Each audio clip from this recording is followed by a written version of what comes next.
Honorable Minister of Foreign Affairs, we will expect a comprehensive response on the action that you've taken on this. And I don't want anybody to think I am bothered of whatever is happening, but I am doing this for anything on me touches everybody in this house. I am the leader of this house.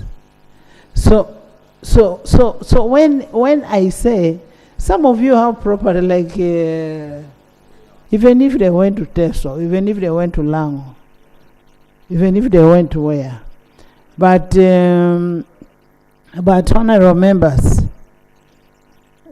honorable members, this is a test on us. A test on us, which we must prove. Ekudo, Dakas, Sechi.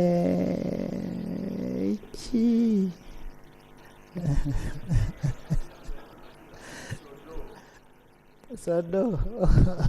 Thank you so much. By the way, Sechi is one of my good friends. Thank you so much, Madam Speaker. Being somebody who comes from Teso and a member of parliament from Teso, and when you hear about the issues in the TV, talk about the speaker, I feel bad because I come from Teso. I come with her in Teso. And if something goes wrong, I think the objectives of the Constitution of the Republic of Uganda, 18, allows the Ministry of Foreign Affairs to handle this matter. But sincerely, the Minister of Foreign Affairs is just keeping it quiet. Today, he has made a statement today when the social media has already damaged somebody's name. No, this is not good. So for us as members of parliament for Teso, we feel about it and we condemn those issues. In case somebody is wrong, why do you leave other people who were taken to court and you bring somebody who was not taken to court?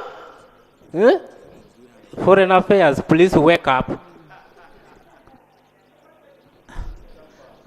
Honorable Dakas. Madam Speaker, thank you for giving me an opportunity to just make a contribution on this issue, which I haven't spoken on for a long time. Honorable members, let's not attack the Minister of Foreign Affairs. What we need to do, but Honorable Minister of Foreign Affairs, Honorable Ekudo is right. When you heard this, you ought to have responded instantly. That is what we pay you for, to do the diplomacy. Before the undiplomatic people come, you should have done your diplomacy, and then you come to this house and tell us, this is what I have done. Now, you'll get an undiplomatic person who will say, maybe the person who signed this document is himself. Thank you, Madam Speaker. Madam Speaker, the point you just made is really an important point. Ever since we passed this law, for me, two things have not happened. One is that we really have not engaged the West diplomatically. I can tell you the majority of the world is on our side, even in the West, but we are not engaging properly. We are losing markets because of this issue. And those markets, we can redeem them if we were collaborating with our allies on that other part of the world. So it's important that the Minister of Foreign Affairs takes his job responsibly and engages the rest of the world. Secondly, even after we have passed the law, we continue to hear of children being abused in this manner, and yet you never hear of any arrest. So really, what's this law for? If we have a law, we should allow the law to begin to bite. In any case, we are already being beaten somehow. So I think it's important that we are acting with our two-edged sword. We should be engaging the West because we do have allies there. But also here at home, we should be seen to activate the law and not just keep the law shelved. Yes. Let me allow Madam.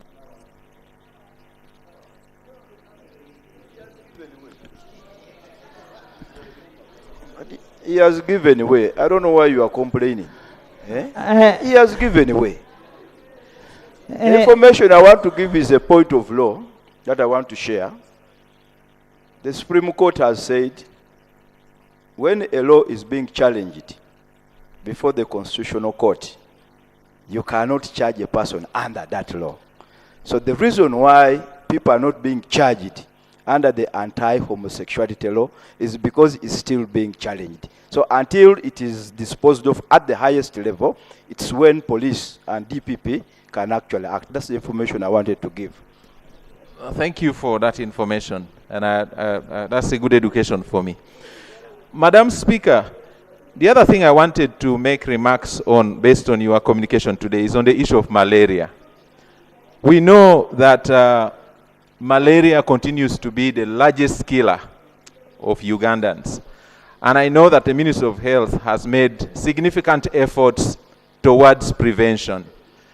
I can speak for the testimony of Kabaremaido District, where we have had reduction because of distribution of nets.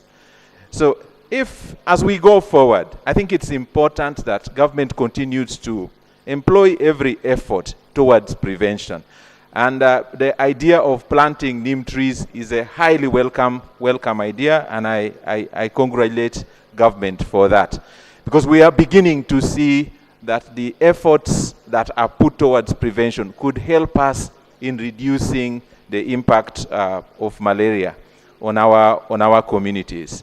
The other is the issue of diagnosis of malaria. We continue to see that the items used by the Ministry of Health fall short.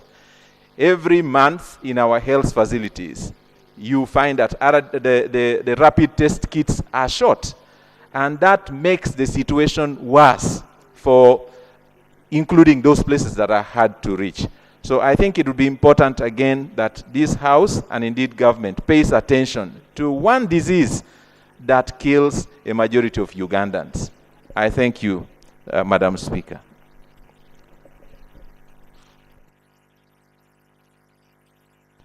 Thank you so much. Honourable members, maybe just as information, as you do budgeting, as you go for budgeting, the executive of this country is very passionate. First of all, thank you for going to watch football the other day. And it is an agreed position from this budget that we are making, that the money for the stadia that are to be built is supposed to be in this budget without fail. Without fail. Sechi. Thank you very much, Right Honourable Speaker. Right Honourable Speaker, I share your concerns and the concerns of this House about the sanctions that were imposed on the head of this very institution, the Right Honourable Speaker, Anita Mo, and two other former ministers, Honourable Chitutu and Honourable Agnes Nandutu. Right Honourable Speaker, I was in this House when we passed that anti-homosexuality law, and I can assure you, we as Parliament, we stand together on issues of morality of this country. There is no doubt about that. And I think each and every member of the House, you can't say it is the Speaker, it is so, it was a collective effort of the entire House So if there is such an indictment, it's an indictment on the rest of, on all of us. That is important. And to that extent, I want us to stand firm. We shall get to know where it ends. We stand by you, the Right Honourable Speaker, in as far as enacting of that law is concerned, if that is the casus belli of all this that is unfolding.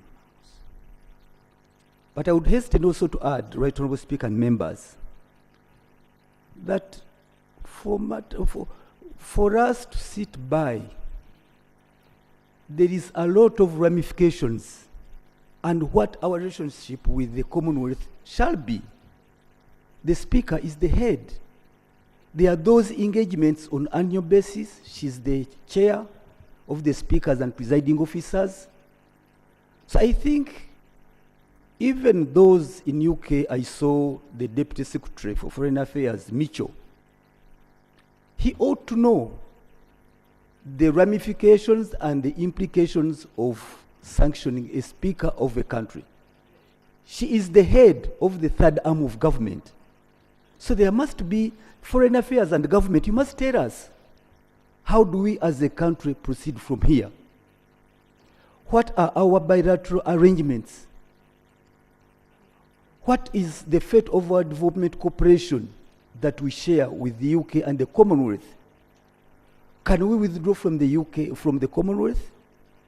And I think the answer is no. Then what is the way forward? Because the head of the third arm, who represents us who are seated here, cannot go to the Commonwealth. In other words, we are decapitated. We are decapitated, we must state it. We must take the implications. How are we going to engage with the other 56 other countries under the umbrella of the Commonwealth? So it's a question that we must answer, and government must answer that. It was peculiar that the president even chose to keep quiet about it the other day at the Labour Day celebrations. Because it isn't as easy as it comes. It isn't, honourable members. There is some weight on it. And I don't want to think that UK was not aware of the backlash, of the fallout in all this. And to me, Right Honourable Speaker, it yet presents another opportunity on how, as a country, Minister, I hope you're taking notes of what Sech is raising. On how the country is proceeding on the question of corruption. To have your speaker sanctioned on account of larceny is such a grave matter. What is the rest of the country now? Probably I think they are now touching on the speaker to tell us as a country, how we are proceeding. A speaker of an institution, the third arm. So I think, Right Honourable Speaker, when issues of corruption arise, why don't we get the opportunity to discuss them and for government to handle the same to its full conclusion? This is the problem. We are stuck, we cannot even present our voices to be heard well because the issue of the iron sheets was greatly mismanaged. It was greatly mismanaged. The Rugolobis, the Chitutu, the Nandutus were those arraigned before court. And to me, having cabinet ministers and ministers attending court, then in the afternoon they go to attend cabinet. What indicators are we giving to the international community? So for me, on the question of homosexuality, I want us to disaggregate it. That one we all stand together.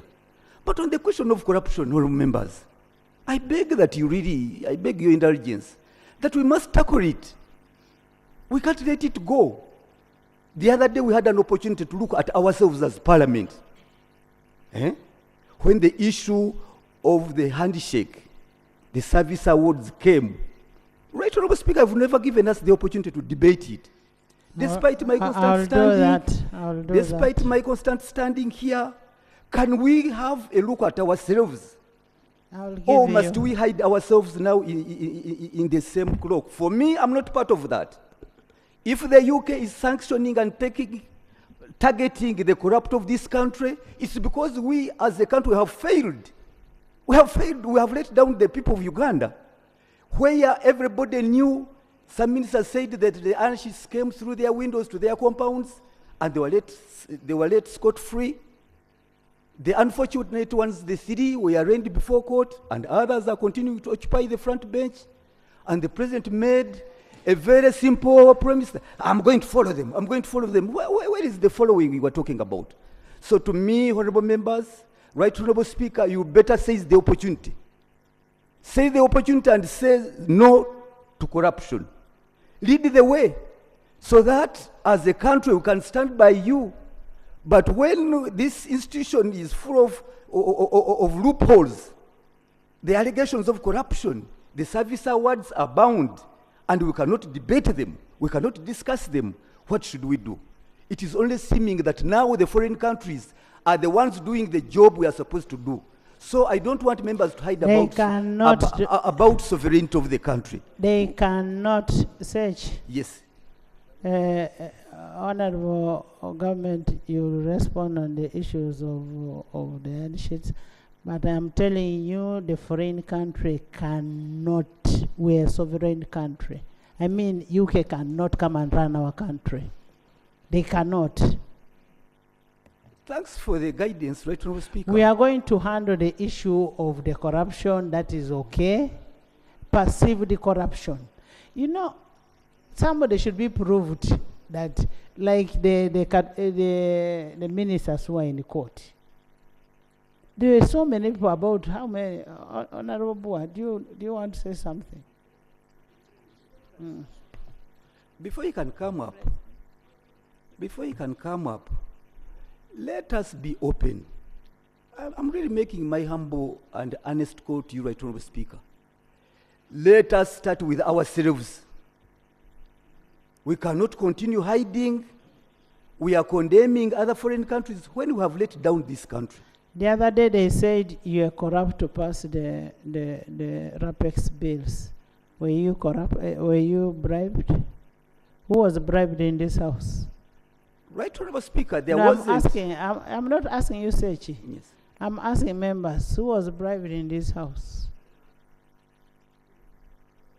Right, Honorable Speaker. You see... You know, Sechi, people will say whatever they will want to say. But what matters is, have you proved what it is? Have you proved? You say information, my brother. You know, colleagues, it is very important that we look at international relations and international law.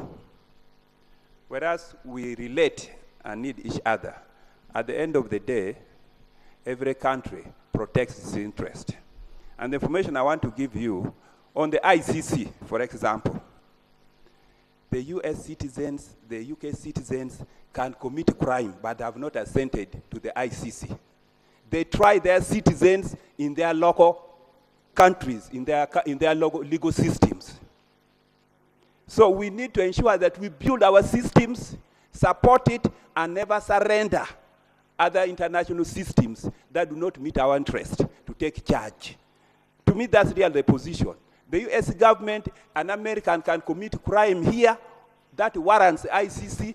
A UK citizen can commit a crime, but they will be tried in the US, and the judicial procedure will be implemented according to the laws of US and UK. The same we should do according to our legal system. If it is weak, we should build it and strengthen it. That's the information I want to give you. I thank you, Honorable Elijah. You also have only something. Only a small one. Honorable Geoffrey There's a procedure matter. A small one, as I Thank you, the Right Honorable Speaker. I rise on the matter of procedure on our rules of procedure 73. Issues about iron seats. Members of Parliament were willing to debate it. But when the matter went to court, we were debarred. It is not that maybe MPs wanted not to discuss this matter about the lost or any misappropriation of the iron seats.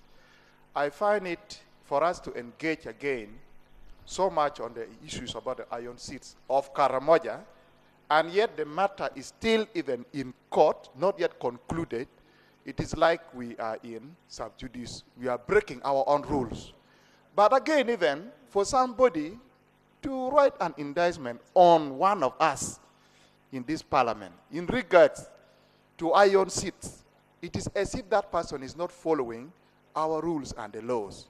Parliament of this country, which you are the chair, we have the rules. We move with our constitution. Article 79 prescribes very clearly our parliament is constituted. We have been mandated to make laws in this country. And it's first somebody understanding to say that if this country, Ugandans, members of parliament, have made a law, with that law, they feel it's right for them to govern themselves. And somebody should be referred to. We move according to what our constitutions we have agreed upon. Madam Speaker, the procedural matter I am raising, the procedural matter I'm raising, it is found in those two grounds, Article 79 and then our rules 73. We have been moving. Is it really procedural enough for somebody to come here and start dragging us on the debate of iron seats? And yet we are patiently waiting for that time to be put off, and we debate it out. We are aware of our code of conducts in this house, the integrity. We are aware about it, the corruptions, whatever thing. We are not even pleased about it. Is it right for us to go back in that debate or move forward? I thank you. Lob.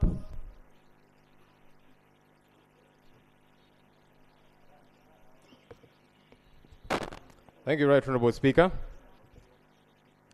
Right Honorable Speaker, as a former journalist for 14 years, I want to join journalists in celebrating World Press Freedom Day, a very important day on which we remind government to protect the rights of journalists as they operate.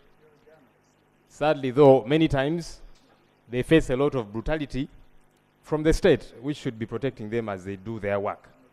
Our hope is that we can get commitment from government on this particular issue, but also to call upon the employers of these journalists, because as the state brutalizes them, their employers in one way or another ill-treat some of them. Poor pay and all of these issues that need to be addressed. So hopefully this day is a good reminder to all the stakeholders to treat journalists with respect and to empower them as they execute their mandate. Right Honorable Speaker, the issue of sanctions. In your communication, Right Honorable Speaker, you said you are not bothered and you don't care about these sanctions. In fact, you mentioned that the only visa you are concerned about is the visa to Bukedia. And so you don't care about the visas to the US and to the UK and so on. I'm now surprised why then you seem very bothered. Because if you say you only care about a visa to Bukedia, why do you seem very bothered and angry about this issue? I think it should not bother you, Right Honorable. I am not bothered at all. I am talking for 48 million Ugandans outside there. That's all right. And I am representing, I'm sitting on this seat for the 48 million Ugandans there. And secondly, I don't get handouts from those countries. There is an order. I don't know why someone wants to put the speaker on order. Right Honorable Speaker, no one has said you get handouts from these countries. We are talking about... Order, Madam Speaker. Order. Right Honorable Speaker, we are talking about the sanctions, which indicated corruption, Mabati theft, and all of these different things. That which you're saying is a different matter. I don't know if somebody is accusing you of getting handouts from these countries. That has not come up, and that's not the issue. For me, my concern is, if you're saying you only bothered about a visa to Bukedia, then you shouldn't be consumed by this issue, right, Honorable Speaker? You shouldn't be, because you also seem to be rallying us to join you in being angry over this matter. Order. Because your concern is Bukedia, right, Honorable Speaker? Leader of opposition. But finally, right, Honorable Speaker, I want to implore government. Switch on. Thank you. I want to implore government, right, Honorable Speaker. Government, do not wait for foreign countries to sanction individuals, whether it be involved in mabati theft, in corruption, and so on. Take action. Why do you wait for that? And then you begin to complain. When you're going to beg for aid, you don't complain. When they say now that we give you aid, that aid should not be stolen. There is an order from Ogwang. He's asking for clarification. I'll get it shortly. Honorable members. Don't wait as government. Take action against corruption. Leader of opposition. Leader of opposition. Leader of opposition. Okay. First of all, I would like to thank the leader of opposition for the submission he's making, right, Honorable Speaker. The clarification I want to seek from LOP is that for purpose of the Speaker, is there any record by any competent court of law in Uganda that she has been involved in any corruption matter? Number two, is there, as far as we are all aware, that they took former colleagues who are our colleague members of parliament are before courts of law? Have the case been adjudicated and confirmed that they are guilty? So if we are talking about the rule of law, was it in order for that respectable country to impose sanctions on such individuals? And Honorable Member, Okiro has something to say. Right, Honorable, he sought clarification from me. I thought in a minute. I've given him, I'm the Speaker. Okay, I can take that. Most obliged. Right, Honorable Speaker, I think we are... LOP maybe perhaps should be concentrating on more important things. I want to, this is my... Just perhaps, right, Honorable Speaker, you're concentrating on non-issues according to Honorable Kiro. I am raising my point of order. I'm on a point of order. You're the one who raised the issue, right, Honorable Speaker? I'm on a point of order. What Lope is talking about... He's saying you're discussing non-issues, right, Honorable Speaker. I don't know if he's in order. What Lope is talking is important. He's talking about something important. But what I'm also telling Lope, that Lope, don't even deceive yourself that I am hurt. Me, the Anita I know. Me, to be hurt over those sanctions. Forget. That's okay, right, Honorable Speaker. Honorable Peter Ogwang was seeking clarification from me regarding rule of law. I'll educate you a little bit because I'm a lawyer. Article 28(3)(a) of our country's constitution talks about presumption of innocence. That's our constitution. Now, the way sanctions operate, and I don't know whether we should be discussing sanctions issued by a country which has the prerogative to issue their own sanctions. Sanctions are not subject... I was clarifying, sanctions are not subject of your local jurisprudence here. There's a procedure matter. It's a diplomatic tool There's a procedure matter. Nathan, we have not started. Right, Honorable Speaker. We have spent about an hour. Give us 1 hour. Right, Honorable Speaker, in one of your statements, you guided that the Minister of Foreign Affairs should come with a comprehensive statement. On a matter like this, the first expectation in diplomacy would be the ministry to summon the ambassador of the UK government and state the position of government of Uganda on this matter, and then be able to report to Parliament so that we can have a debate. Is it procedurally right for us to continue discussing this matter when actually we have not heard comprehensively on the steps that government has taken to engage the other country? Are we proceeding right, Honorable Speaker? Honorable members,